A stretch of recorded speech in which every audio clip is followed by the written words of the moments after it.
All right, here we are, and we are HaltonHillsOnline.com, and then the Air Radio Network is what we are, and we go by our local ownership of HaltonHillsOnline.com. But of course, we own radio stations FM 108, Radio GTA, and Halton Hills Online, our community radio station. Welcome to our weekly show of Leah's Trivia, and we just briefly look at the news and stuff. We talk about congratulations to the Kansas City Chiefs, by the way, Super Bowl champions. So here we go with Mike Devine's chimes, of course, from the original Mark Panopoulos recipe, and we'll give NBC just a little credit. NBC just a little bit. Yeah. Those are the official chimes of NBC, by the way, and it's something that's being a radio historian, it's something that sticks in my head when you're going to do a live show, and because I used to work with people like Earl Warren, CFRB, and these guys were idols to me, right? And now I'm doing it. So here we are, and just the crazy stories this week. There's been a few of them, and every week has its own special stories, right? The Ohio town is calling that chemical train derailment our Chernobyl, right? Because animals have died, and fish have died in the river there. Yeah. And where does that river lead? This way, that way, and there was another derailment. Was it yesterday? Today? I didn't hear about that one. Yeah, there's another one, and actually I don't know a lot about it because I just saw it. It was one of those banners that came up across my phone. And if I'm correct, there was another one. Wow. It's the second one in the States. It's been a strange week with this stupid balloon caper going on. Probably one of the strangest stories, or funniest stories I've ever covered. Take your pick. Just ridiculous. To use a multi-million-dollar missile to shoot down an air balloon, but okay.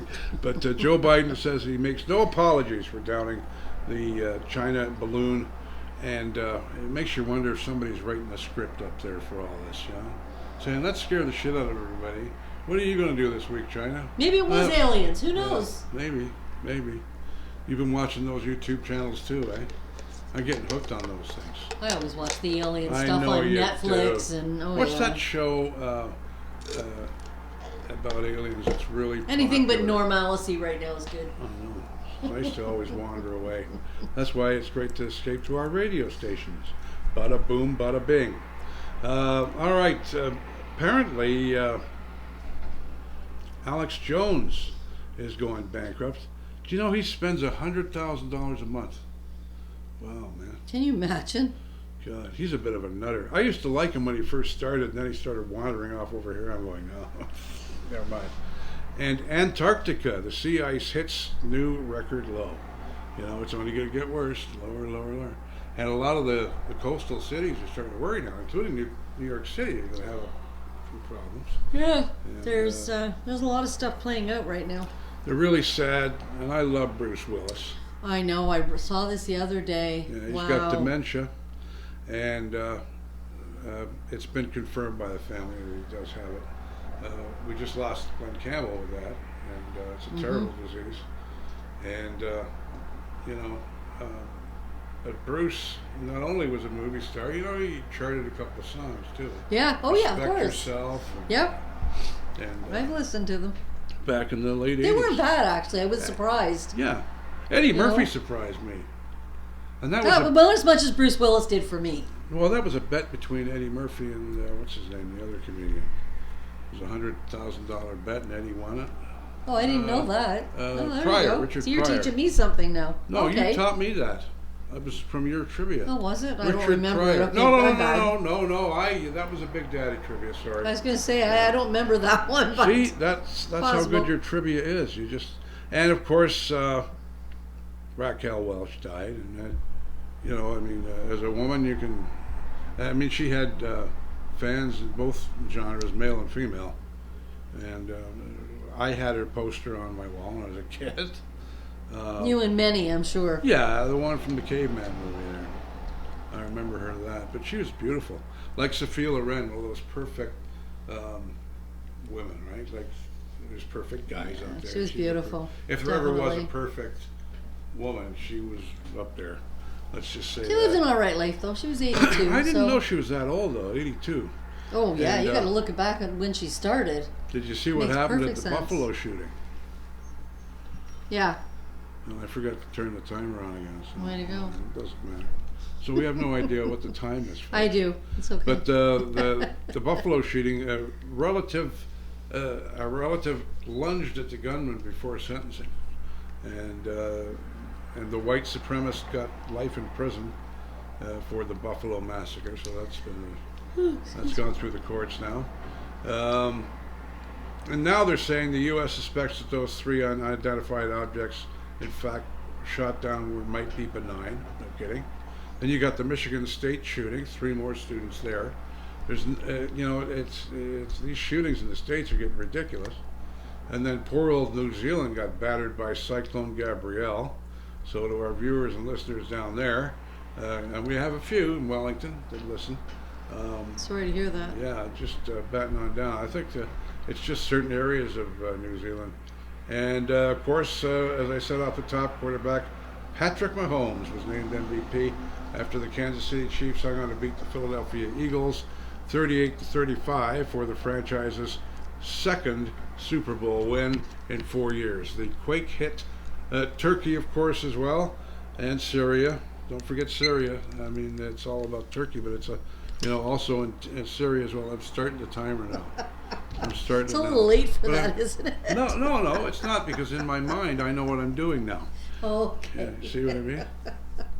Let's get on with, well, of course, these news stories here. Burt Bacharach, probably the greatest. Oh, he was amazing. I think he's the greatest songwriter. That's awful tough to say that, but my God, did you see how many hits he wrote? You know my favorite? Reminds me of my parents, because back in the day when I was younger, like little, when he was, When I worked at FM 108 as a kid, I was playing songs that at that time was 20 years old. Right? So I grew up with, as I've said on the show many times, with all the music from the 50s all the way up to today. I've been there for all of it. Programmed FM 108, which was 50s, 60s with Norman B. So these songs take you back in time. They really do. Oh, yeah. Yeah. It's wonderful to. Was I going into anything there? You have to prod me once in a while. You were talking about Burt Bacharach when he passed away. My favorite. He lived a good life. He was in 82. He was, what 94? 90, yeah, but you know what? The one song of all the songs he had, and he had so many, was Raindrops Keep Falling on My Head. It just... That doesn't mean... It's just a happy song, you know what I mean? Yeah. To me, it's a happy song. Maybe it's kind of a sad song, but it's a happy song. Why would it be sad? And what a wonderful melody. It just sticks in your mind. That is a hit record, my friend. And it is. He's going to be sadly missed. And that about wraps up all the news stuff. Let's get into the good Leah's Trivia. And of course, you can get Leah's Trivia on Facebook, on our Halton Hills Online. You can get it Events and information page. You get it on Radio GTA's Facebook page or group, and on FM 108's. And lately, you have to watch me, because occasionally I've been forgetting to share it from HHOL over to... Well, that's the problem when you own 3 radio stations. It's just I've just had so much going on that I get it up there and get it done, and I got to move on to something else. But let's just jump right into the deep end, Leah. Okay. This week in 1981, Wendy O. Williams of the Plasmatics was arrested on stage at Milwaukee, and was charged with the offense of simulating sex with a sledgehammer.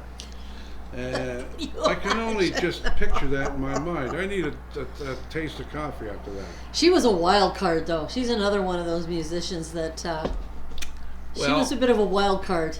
It makes you wonder sometimes you go overboard just a little bit. Hey, it's all part of entertaining, I guess, right? Adam Ant's first band were called Bazooka Joe and his Rhythm Shots. And a little bit of history from February the 17th this week, 1971, singer-songwriter James Taylor made his TV debut and an appearance on the Johnny Cash Show, where he performed Sweet Baby James, Country Road, and his #1 hit was... Fire and Rain. What a great song. I still love that song. He's still around today. Yep. And, he's still He recording. is. And he looks a little older than he used to be. Yeah, he as we doesn't all have do. any hair now, whereas back in the Yeah. day it was long with the beard or the He was mustache. always a and sex symbol in a way, I guess. he was a cutie. Oh, no doubt about it. But you know, time is, as you can view from looking at me, is can sometimes be, you know. You're not that much older than me. Come on, you keep making it sound like you're 62. 90. 62, but you never You're ask a not that woman her old. age, especially on the air. It's So a I'm number. going to stay right away from that. It's a As I number. scroll down on my internet. Oh, that's even better. I can see that even better now. No, I can't. I can't see it at all now. Before you do what you're not, what did you do? I just highlighted it and it's making my eyes bleed. Do we have too much fun on this show or what? This week in 1995, 25 years after agreeing to sing at Marcia Brady's prom, I love this story, Davy Jones reunites with the Bradys, sort of. Jones and fellow monkeys Peter Tork and Mickey Dolenz appear in the spoof The Brady Bunch movie. Jones performs at the prom again, singing a grungy rendition of Girl, the same song he sang on the TV show. And I didn't see the second one, but I saw the first one. I didn't see the second one either, and I did. Well, of course, I always. Who didn't watch the Brady Bunch? Did I ever tell you about the night? I think I've said it on the air before. I can't remember. I do so much stuff about the time that I was on the air back in the 80s, and I'm doing my night show or whatever it is. Everything's normal. All of a sudden, the door bursts open, and there's Peter Tork. You did. I think Did you I? and I've talked about it off air, though. Yeah, Peter Tork came into my show, and Norman B. and him and took it over. Well, I produced it, and those guys were in the back, and we had such a fun night. And Peter Tork, God bless him, actually bought me pizza. Never forget that. Yeah, And it was I remember. really good pizza too. if I Yeah, remember we rightly. have talked about it. I don't know if it was on air, but I know we've talked about it off air. And all night long, all we did was play his favorite records. He was like a kid in the candy store. Really, you play this? And he, at the end of the show, him and Norm were in the back doing the guitar riff. You know what I mean? In the other studio. I love it. Funny the stuff that you remember from Way years back and when? years. That's right. Now, here's a wee tidbit. In 2011, a team of scientific researchers concluded that "We Are the Champions" was the catchiest song in the history of pop music. It's pretty close, I guess. Dr. Daniel Mullensiefen said of the study, every musical hit is reliant on maths, science, engineering, and technology. We've discovered that there's a science behind the sing-along that can produce the elusive elixir of the perfect sing-along song. So when you think, it's so easy to sing along with that song, right? Mm-hmm. We Are the Champions. And now there's a band that...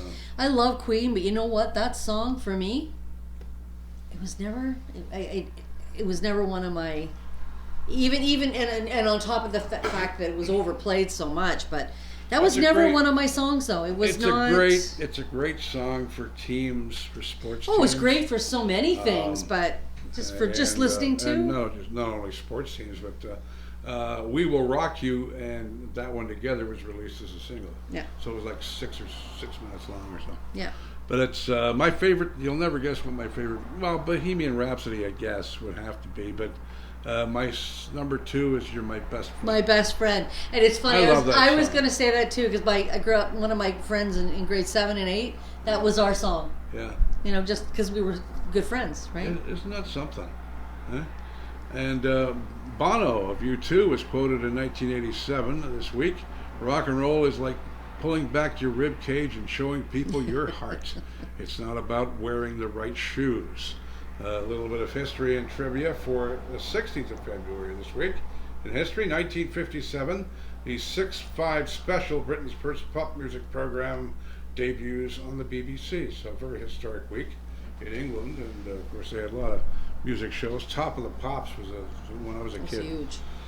When I was a kid, I think it was on, I can't remember, Saturday night or something, but the whole world stopped when Top of the Pops was on. Oh, they had so many musicians and big acts. Well, yeah, and You plus know. the DJs of the time were huge. They're as big Yep. as the artists were. That too. Like Tony Blackburn and Dave Lee Travis and Kenny Everett and others were as big as the artists that they brought on. And some of the magic that show had a lot of chemistry to it. Well, you were still living in Britain, were you not? When that Yeah, I was was on? in England till 75, from 70 to 75. I was here before then, and it's complicated. But There you go. yeah, I was in England in the 70s. And, and I've said before on this show is the British charts and the North American charts are so different, man. I mean, Night and day. They're like night and day. They really are.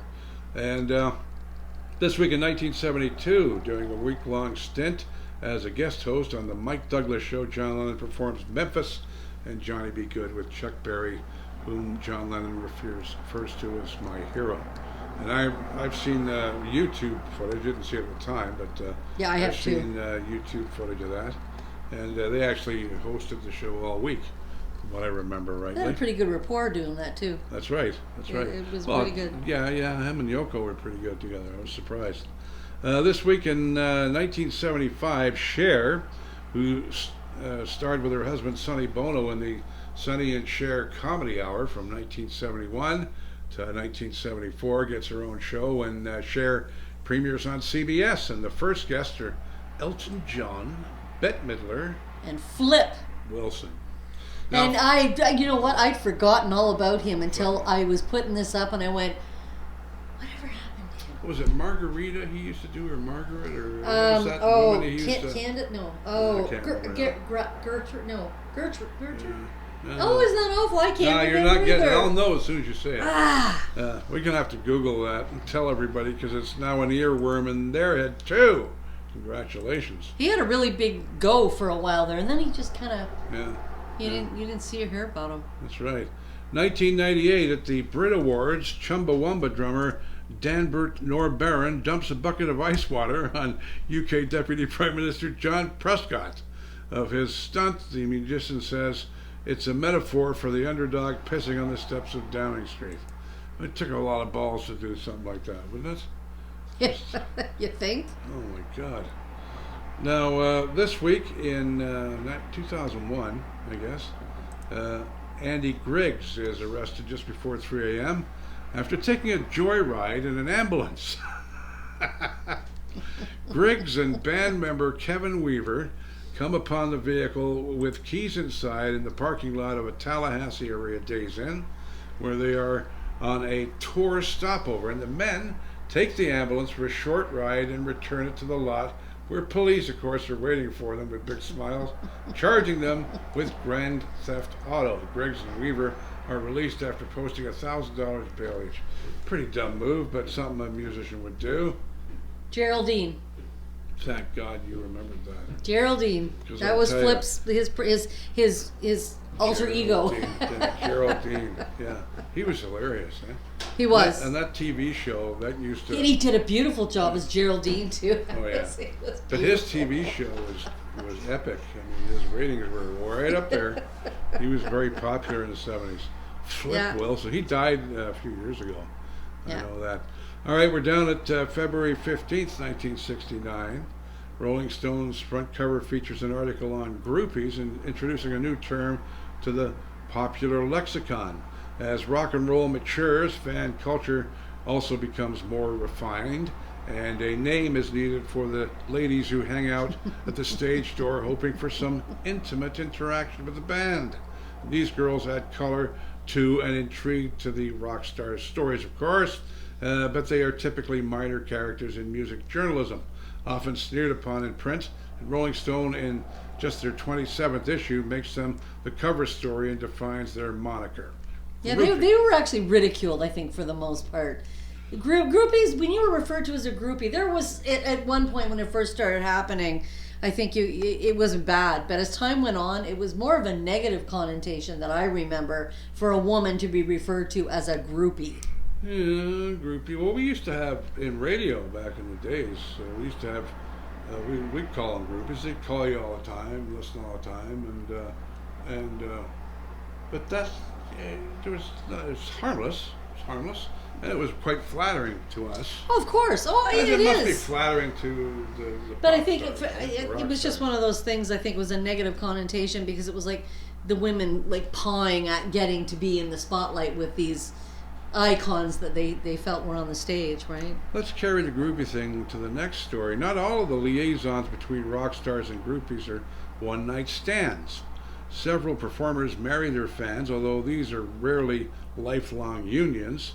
Todd Rundgren married Bebe Buell. What a name. The Velvet Underground's John Cale married Cynthia Wells of the GTOs. And big groupie group, that one was. And Whitesnake's David Coverdale wed Tawny Katian, who became a video vixen when she appeared in Here I Go Again. Oh, really? I didn't know that. Mm-hmm. So she's the chick in that video. Mm-hmm. Really? Yeah, there's another one she rang my bell on.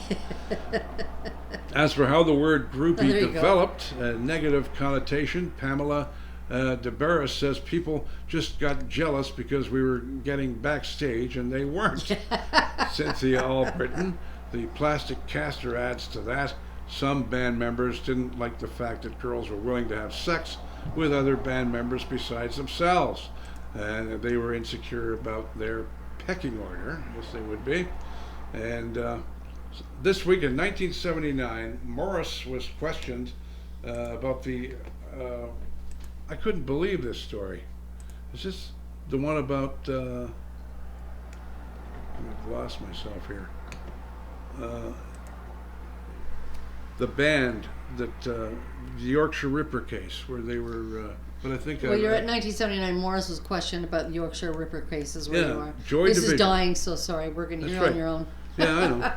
Joy Division's touring schedule happened. The band, I couldn't believe this. Joy Division, about ties in with the Yorkshire Ripper case. Joy Division's touring schedule happened to be similar to Peter Sutcliffe's movements, which led to police suspicion. Following gigs in Halifax, Huddersfield, Leeds, and Manchester, both Morris and bass player Peter Hook were actually questioned. That was just. There was a lot of speculation with Peter Sutcliffe. He was like the main focus throughout the course of that time. There was a lot of writing about him and questions, and Wow. Yeah. I didn't know that story either. You're blowing my mind every week with this stuff. Yeah. Madonna. Madonna. Is this somebody new? Yes. You've seen her face? Never mind. I don't get that. Yeah, we talked about that. It's like somebody injected air into her face, though. Seriously. Yeah, I don't know what she's done. She's just all pissed a off, little but she too much doesn't look Botox or something. Yeah, I don't know. God, what's wrong with these people that get rich and have to stick things in their faces? It's ridiculous. Madonna commented this week in 1988, there are still those people who, no matter what I do, will always think of me as a little disco tot.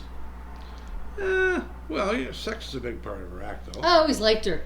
You know what? I give kudos to her because she kind of opened some more doors with women on stage. I mean, honestly, anything goes with her. Now, this week in 1967, the first anti-bootlegging recording laws are enacted. And in 1969, Sly and the Family Stone land their first #1 hit when Everyday People tops the Hot 100 for the first of 4 weeks. The song's message were all essentially the same, no matter what we look like. And of the 7 members of the group, 2 are white and 5 are black. And of course, they were huge in the 60s. Big time. Sly Stone's a little strange character. I didn't met him. You didn't meet him. I'll be all right.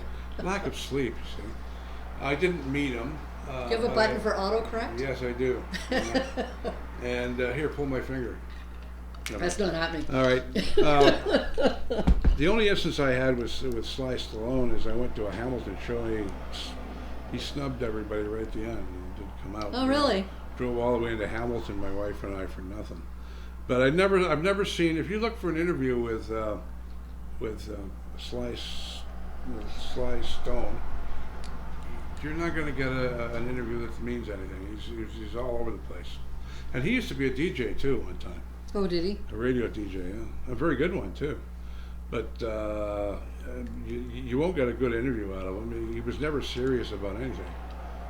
And a great musician too. 1975, performing "People Gotta Move," Gino Vanelli becomes the first white singer to perform on Soul Train, beating Elton John by a few months. The first white musician To play the show was guitarist Dennis Coffey with his instrumental hit Scorpio in 1972. And Gino Vanelli is from Montreal. Yes. He's a Canadian, eh? And just like we are. I loved him back in the 70s. Well, Loved his People Gotta music. Move's my favorite Gino Vanelli. He wasn't bad looking either. I'm mistaken for him in the mall often, as you know. 1979, RCA Records starts handling distribution for A&M Records, which was it was the largest independent record company before the deal. Pardon me. In 1987, Ben & Jerry's introduces a new flavor, Cherry Garcia, which is named after the Grateful Dead frontman Jerry Garcia. Jane Williamson posted the idea for Cherry Garcia on the bulletin board at her local Ben & Jerry's in 1986, but the main scoopers never passed along the message to their Vermont headquarters. And underrated, the faithful Dead fans sent an anonymous postcard directly to the Burlington office writing, "Dear Ben & Jerry's, we're great fans of the Grateful Dead and we're great fans of your ice cream. Why don't you make a cherry flavor and call it Cherry Garcia? You know it will sell because Dead paraphernalia always sells. We are talking good business sense here. Plus, it will be a real hoot for the fans. Ben & Jerry's continues its musical journey with flavors owning fish, with fish food, John Lennon, Imagine World Peace." That's a great name for Elton John's Goodbye Yellow Brickle Road. I'm getting hungry. Bob Marley's One Love. Dave Matthews Band's had One Sweet World. That's great. And Queen's Bohemian Raspberry. I love it. And the company even set up shop on the famous corner of Haight and Ashbury in San Francisco, the hippie mecca where Garcia and the Grateful Dead settled in the summer of 1966, of course. And it was the summer of love is thought of San Francisco more than the summer of '66. Yes. Because that's when all the world is, All You Need Is Love by the Beatles was out, and everyone was wearing flowers in their hair. And San Francisco was... Bell bottoms. Yeah, and San Francisco was the place to be, baby. Mm-hmm. Oh, back then. If you ever read the book, The Killer Kool-Aid Test, or The Killer Kool-Aid Acid Test? No. Oh, it's by the same author. Ken, what the heck? I can't think. Ken Kesey. He also wrote One Flew Over the Cuckoo's Nest. Yeah. And that is, but they had a bus that they toured on, and the Grateful Dead was the band. Wow. That did all of this when they drove around, and you were either on the bus or off of the bus.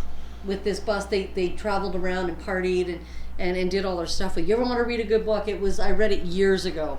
I just It was been well reminded done. how much I love Ben & Jerry's ice cream. As a matter of fact. So I'm heading over to Circle K for some Ben & Jerry's right after the show's over with. I wonder if I can get any of those flavors. I doubt it, but Well, I mean, you get the flavors. I don't think they're called that anymore, though. yeah. In 1995, the Los Angeles, California heavy metal radio station KNAC goes off the air and is replaced by the Spanish radio station KBUE on the same channel, 105.5 megahertz. The station signs off at approximately 1:59 p.m. after playing Metallica's Fade to Black. 3 years later, KNAC goes back on the air, this time on the internet as knac.com. Another legendary radio station, just like CFNY and FM 108. We're fairly legendary with our oldies. Yeah, and reminds me of the WKRP episode there with the cat getting lost in there. God, I loved that show. Yeah. Well, you see, I mean, that show is based on a real life radio. I know. A radio salesman at Quixie, WQXI in Atlanta, Georgia, wrote that entire thing about Quixie. I wonder if he actually watched turkeys come flying out of a plane. I don't know, but I know that my old sales manager at FM 108, John Ducalo, was the closest thing to Herb Tarlick you could ever imagine. Really? Eh? With a potty mouth. Yeah, Herb didn't have much of a potty mouth, but... And sadly, he died years ago, but not that long ago, and I did get a chance to talk to him on the phone, but I don't know, because Herb Tarlick was a real character, and he was actually, I think, the guy that wrote it. I think that was Herb. I might be wrong, but Who knows? Herb was, the ultimate radio salesman. Oh, good I mean, look at Lord. those big, flashy suits and the nice shoes and everything else. So naive. A wee tidbit here from Leah. Elvis Presley had a pet chimp named Scatter that developed a taste for whiskey and bourbon. Now, isn't that interesting? Chum Radio had a chimp named Chatter. That's maybe how they named the Chatter chimp. Chatter the Chum chimp. Because he used to go to the CNE with all the DJs. Oh my God. And imagine that. I'd never have worked with a chimp before. But Chum used to come up with some wonderful stuff. I'm talking about Chum Toronto, by the way, for those of you around the world going, what's he talking about? Probably Chum? that's probably the first station I really got into at about 4 Well, years old. Chum AM. Those guys are my heroes. Not FM, AM. I still talk to Scott Carpenter every day. He's a buddy of mine on Facebook. Yeah. And all these guys, I met Wolfman Jack because there's more DNA from me on the Chum window than any other person. I keep meaning to bring my photos to show you. I've got to find them and bring those. That weekend that we had that music event and we had all different Motown. We had all different artists for the whole weekend at Aberfoyle Mill, and the whole weekend we spent with Wolfman Jack. He stayed there. It was a lot of fun. He was a good guy.